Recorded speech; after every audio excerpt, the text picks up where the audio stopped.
আসসালামু আলাইকুম বন্ধুরা, আমি একজন ডাক পিটার। আজকে আমি তোমাদেরকে শেখাবো কি করে ওপেনিং অনুযায়ী মার্কিং করতে হয়, সাপোর্টিং কাটিং করতে হয় এবং সাপোর্টের মার্কিং করতে হয়। ঠিক আছে, এখন সরাসরি আমি আছি ওপেনিং এর সামনে। আমার হাতে আছে মেজারমেন্টটা। এখন তোমাকে দেখাবো কি করে মেজারমেন্ট করে এখানে কি করে মানে সাপোর্ট আমি কি করে সাপোর্ট লাগাইছি। ঠিক আছে, এই ডাইরেক্ট সরাসরি তোমাদের দেখাবো। প্রথমত তোমরা দেখো যে কত আছে আমার দেহ থেকে, কত আছে আমার ওপেনিং। এখানে আছে কি কত, 445, 445 ওই 445, সরি। জানতে হবে আমার আমার যে ডাক আছে, ডাক থেকে আমার রড কত দূরে থাকবে আর কেমন দূরে থাকবে সেটাও জানতে হবে। প্রথমত আমাদের ক্লাডিং ইনসুলেশন আর যেহেতু ফ্রি যতটুকু থাকবে রড থেকে ডাক থেকে ততটুকু রাখতে হবে। আমাদের 50-এ যদি ডাক ইনসুলেশন হয় তাহলে 50 গ্যাপ রাখতে হবে, আর যদি 25-এর ইনসুলেশন হয় 25 গ্যাপ রাখতে হবে। ঠিক আছে, তো এখানে আমাদের ইউজ করতেছে 25-এর ইনসুলেশন, যেজন্য আমরা 25 গ্যাপ রাখতেছি, আর ক্লাডিং এর জন্য 25 মানে 50 mm, আর ফ্রি রাখতেছি 50 mm, মানে 100 mm টোটাল ফ্রি রাখতেছি।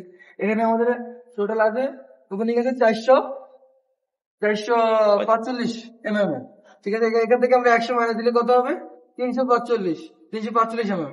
তো আমরা সাপোর্টিং প্রথম করবো 345 mm। ঠিক আছে, তো এখানে দেখো ডাইরেক্ট দেখাতে তোমাদেরকে আমি এই যে এই পার্লিং এ না, এই পার্লিং এ আমার 300 ডাইরেক্ট। ঠিক আছে, দেখো দেখো 300 আছে।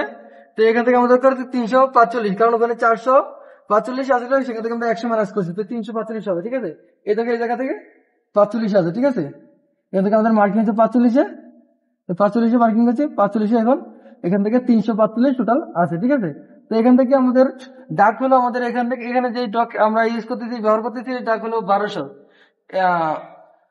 এটা হোক 1200/900। ঠিক আছে, 1200/900 ডাক ইউজ করতেছি।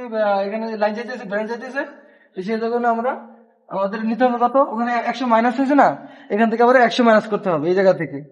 100 মাইনাস করলে এখানে 1200 টাকা হলো, এখানে 100 গেছে, ওখানে 100 গেছে, তার মানে আরো 200 প্লাস হবে, তার মানে 1200 হলে 1400 হবে। ঠিক আছে, ঠিক আছে, তো এখান থেকে আমরা মার্কিং করলাম এই যে ডাইরেক্ট 1400। দেখো আমাদের রড টু রড 1400 আছে ডাইরেক্ট। ঠিক আছে, তো এইভাবে তোমরা প্রত্যেকটা মার্কিং করে যাবে। আর যদি কারোর কোনো ডাউট থাকে, কোনো না বুঝো, তাহলে আমাকে অবশ্যই মেসেজ করবা, কমেন্ট করবা। আমি তোমাদেরকে এরকম আরো অনেক ভিডিও দেওয়ার চেষ্টা করবো। সাবস্ক্রাইব করো প্লিজ। আমি নতুন ভিডিও বানাইতেছি, তোমাদের সাপোর্ট পেলে অবশ্যই আমি আরো ভিডিও বানাবো। ওকে।